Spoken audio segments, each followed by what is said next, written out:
This is something different. We're in the Hokkaido region of Japan. Outside a Wagyu beef barn. It's minus 15 today. We're just talking about, this system here. I mean, there's a lot of rice paddies over there. It's a totally altered landscape. And what is sustainability? I mean, these rice paddies and this way of farming has probably been more or less like this for hundreds of years. In other parts of Japan, it's much longer. But yeah, keeping animals in barns for 6 months, 5 months over winter. It's negative 15 today. It gets down to, negative 30 or more. And then in summer it gets up to 40 degrees Celsius or more. So it's an incredible range of temperatures, and the cattle are kept in confinement most of the time, from what I can understand. But yeah, it's and then they're growing rice and corn and potatoes and lots of other crops. But you talk about a sustainable system. We haven't got many systems that have been operating for hundreds of years in Australia, and so although we see a sustainable system as working with nature, these are a totally altered landscape, but it is sustainable, I guess. I think though, if ecological taxes and our carbon taxes were to come in, though, it might be a different story, and these people would probably be decimated, especially the rice farmers, unless their government were to offset their impact somewhere.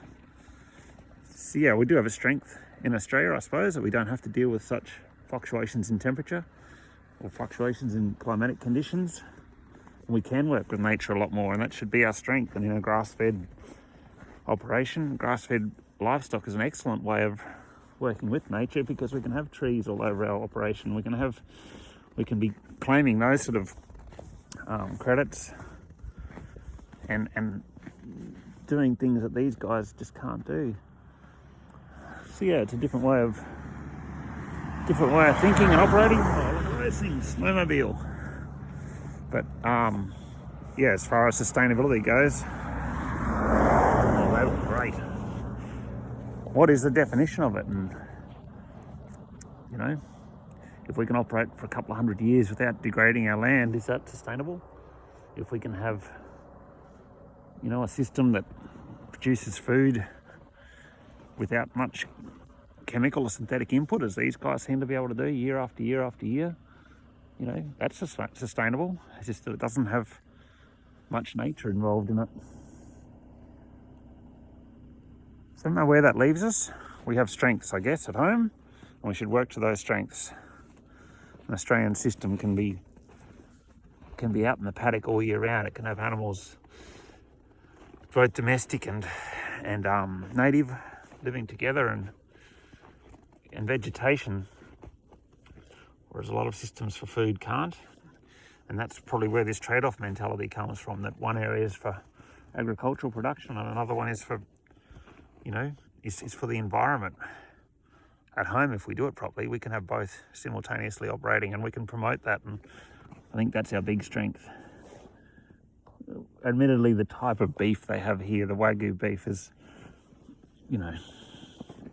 it's not, if you're used to eating grass-fed meat that's nutrient dense and produced in the way we produce it, Wagyu is really not a great thing to have to eat every day, but they don't have much of a choice here.